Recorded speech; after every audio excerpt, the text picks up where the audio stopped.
Dear students, today we are going to study class 7th social science civics chapter number 2 role of the government in health।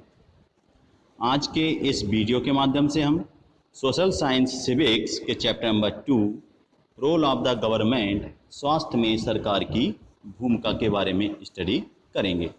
The role of the government in health. As we know that a domestic country in a democracy, a government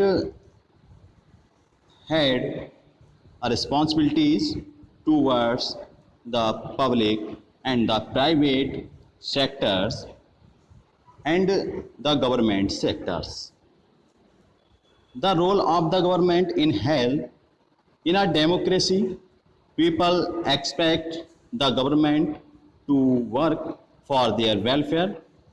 This would be through the previous of the education, health, employment, housing, or the development of roads, electricity, etc.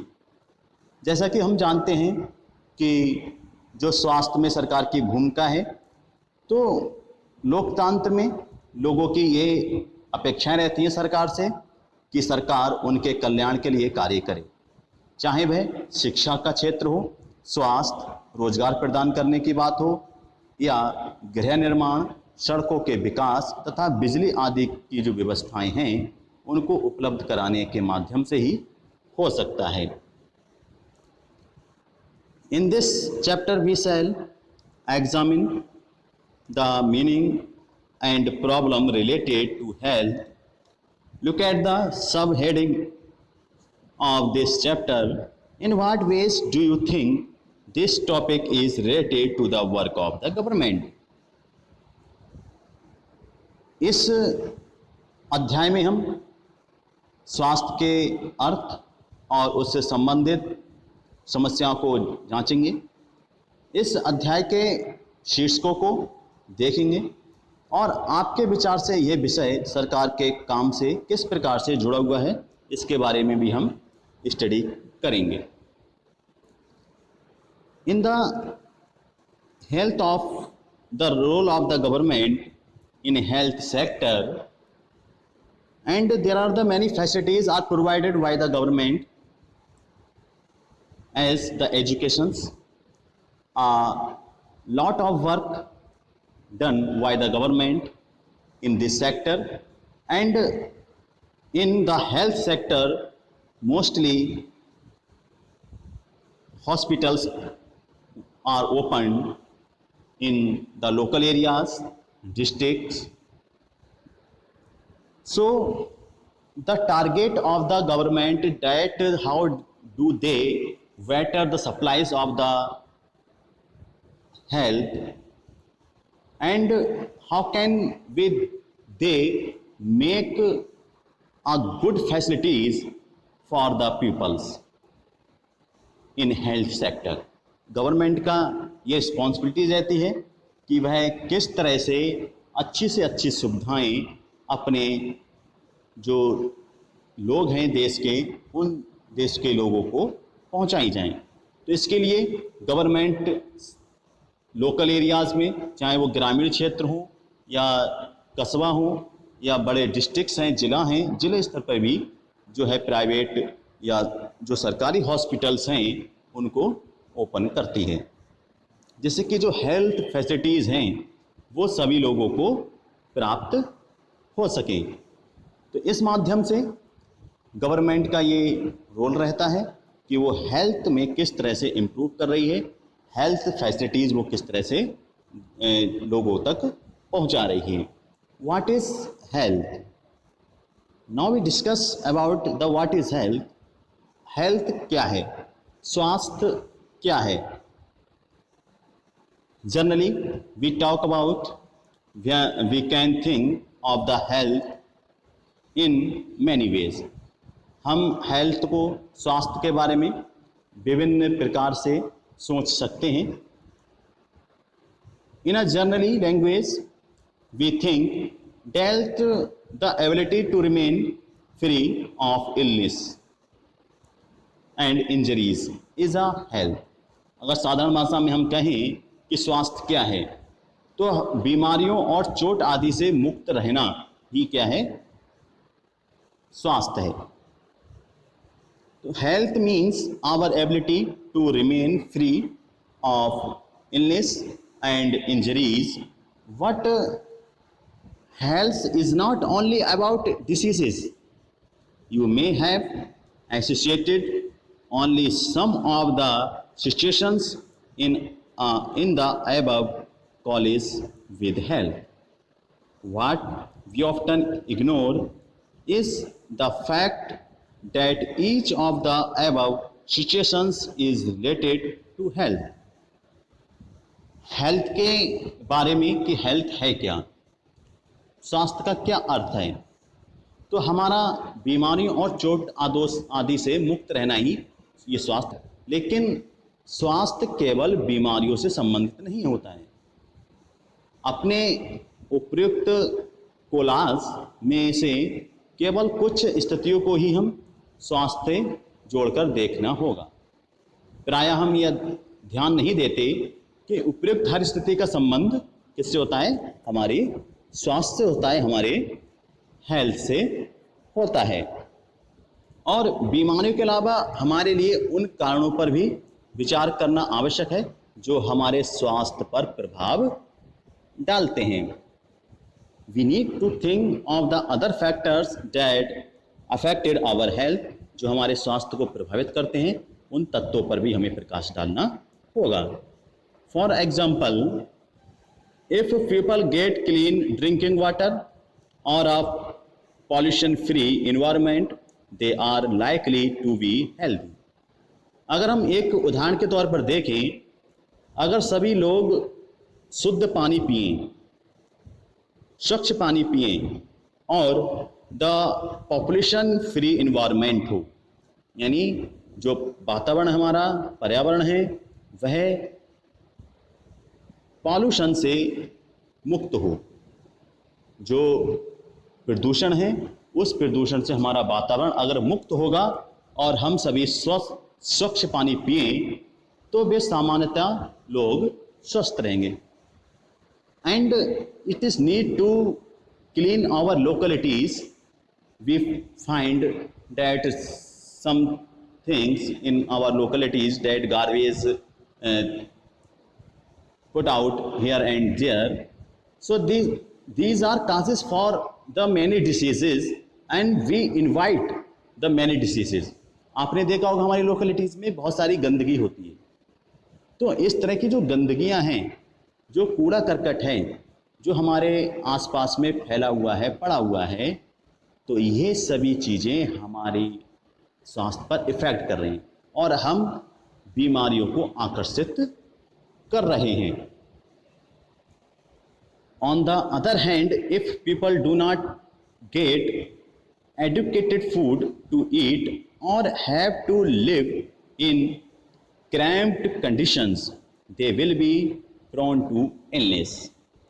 इसी तरह से यदि लोग भरपेट भोजन ना मिले लोगों को और उन्हें घुटन भरी अवस्था में रहना पड़े तो उनके बीमार पड़ने की जो स्थिति है, संभावनाएं हैं, वो अधिक हैं. If some peoples are not able and they have not fulfilled their needs as the food, they feel cramped conditions and they will prone to illness.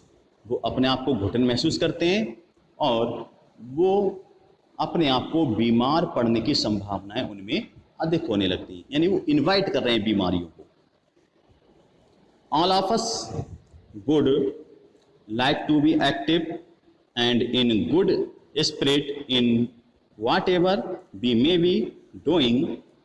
अब हम यहाँ पर सब चाहते हैं कि हम जो भी कार्य करें वो बहुत ही फुर्तीला हो, चुस्ती से और ऊंचे मनोबल के साथ में करें. It is not healthy to be dull, inactive, anxious or scarred for long stretches of time. We will need to be without mental strain. All of these various aspects of our lives are a part of health. इसी तरह से स्वस्थ और अकर्मण रहना, यानी inactive रहना, चिंताग्रस्त रहना और लंबे समय तक डरे सहमे रहना, ये भी स्वास्थ्य जीवन के लक्षण नहीं है। अच्छे स्वास्थ्य के लक्षण ये नहीं है। यदि कोई व्यक्ति, if any person feel these problems, that he feel the illness, laziness and not interested in our work, is very upset for a long time, these are systems of are not the good health. जब कोई व्यक्ति स्वस्थ रहता है, स्वस्थ रहता है, यानी उसमें आलस्य है, अकर्मण है, वो निष्क्रिय है, चिंताग्रस्त है और लंबे समय तक वो भयभीत रहता है अगर, तो हम कह सकते हैं कि वह स्वस्थ जीवन नहीं बिता पा रहा। उसके जो जीवन के जो स्वस्थ जीवन के लक्षण हैं वो नहीं हैं। So we needed all the various except of our lifes are part of health. इस तरह से हम सबको तनाव मुक्त जो स्ट्रेन है हमारे अंदर, जो मेंटल स्ट्रेन है, मानसिक उत्पीड़न है, जो मानसिक तनाव है हमारे अंदर, तो हम सबको उस तनाव से दूर रहना। We remove the mental strain and we try to be happy.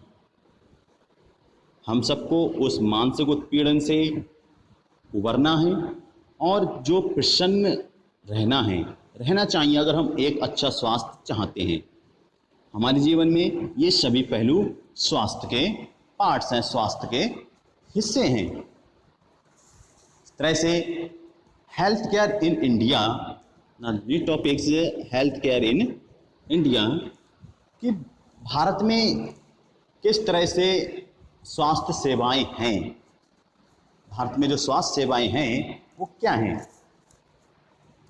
All we know that India is a democratic country, and let us be examine some of the aspects of the health care in India.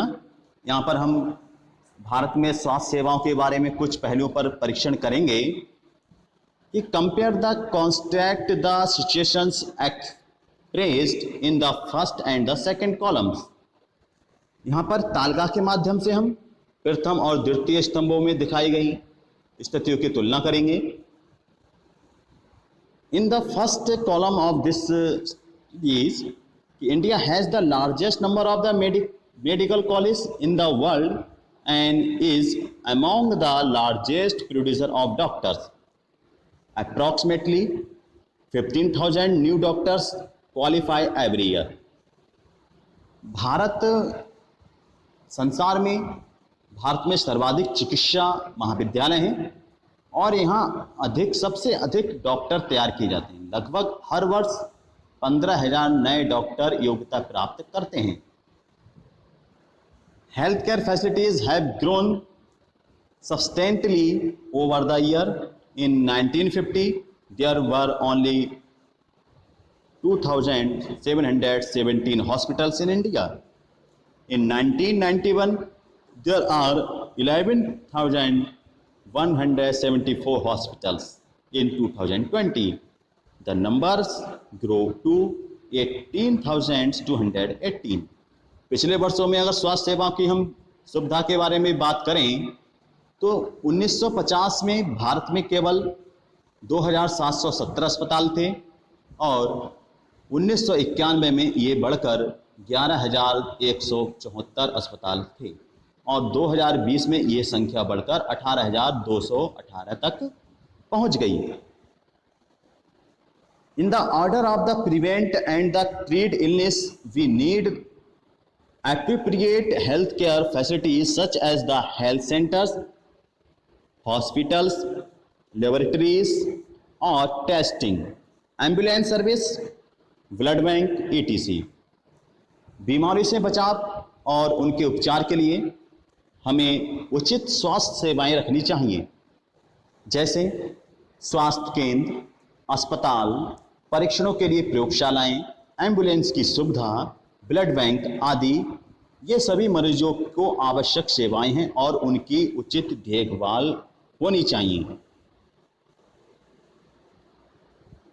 That can provide the required care and service that patient need.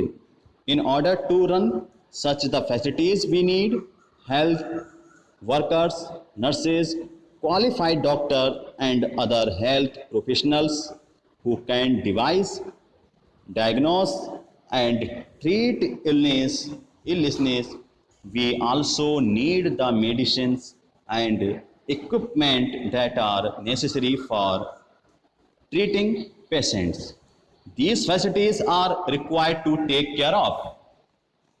मरीजों को मिलने वाली जो आवश्यकताएं हैं, जो आवश्यक सुविधाएं हैं और उनकी देखभाल उपलब्ध करा सकना, इन सब में सेवकाओं, नर्सों, योग्य डॉक्टर तथा अन्य विशेषज्ञों की जरूरत, जो परामर्श दे सके, रोग की पहचान कर सके और उसका इलाज कर सके।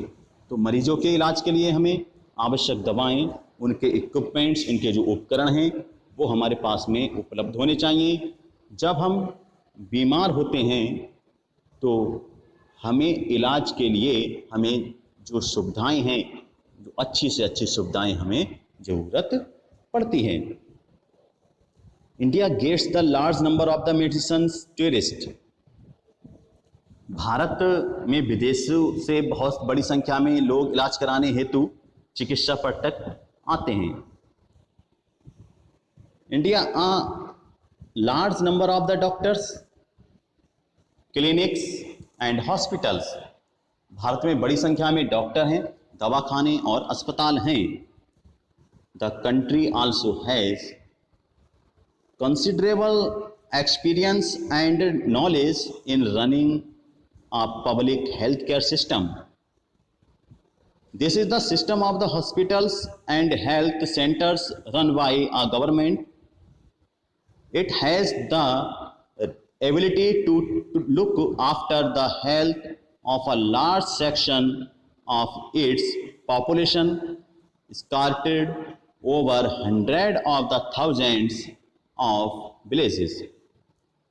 We will go into more detail on these later. Moreover, there has been a phenomenal advancement in medical sciences, whereby many new technologies and treatment producers are available in the country. अगर हम भारत में बड़ी संख्या में जो doctor हैं, दवाखाने हैं और अस्पताल हैं, तो देश में सार्वजनिक जो स्वास्थ्य सेवाओं को चलाने का पर्याप्त अनुभव और ज्ञान भी उपलब्ध है। ये सभी चिकित्सालय और स्वास्थ्य केंद्र हैं जिन्हें सरकार चलाती है। सरकार अपनी जनसंख्या के एक बड़े भाग की देखभाल करने में समर्थ है, जो सैकड़ों और हजारों गांव में फैली हुई है। इस विषय पर हम बाद में भी विस्तृत चर्चा करेंगे। साथ में चिकित्सा विज्ञान में भी बहुत असाधारण प्रगति हुई है, जिसके चलते देश में इलाज की कई सारी तकनीकी और कई सारी विधियां उपलब्ध हुई हैं। However, the second column, the point how poor and the health situation in India is the country is। फिर भी दूसरा स्तंभ दिखाता है कि हमारे देश में स्वास्थ्य की जो स्थिति है वो कितनी खराब है। इसमें उपयुक्त सकारात्मक विकास के बाद भी हम जनता को उचित स्वास्थ्य सेवाएं देने में असमर्थ हैं। यह विरोधाभासजनक स्थिति है जो हमारी अपेक्षाओं के विपरीत है।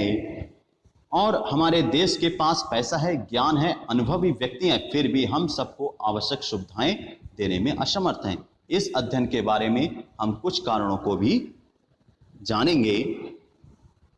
द स्टोरी ऑफ द हाकिम शेख की कहानी के माध्यम से हम नेक्स्ट वीडियो में इसको डिस्कस करेंगे।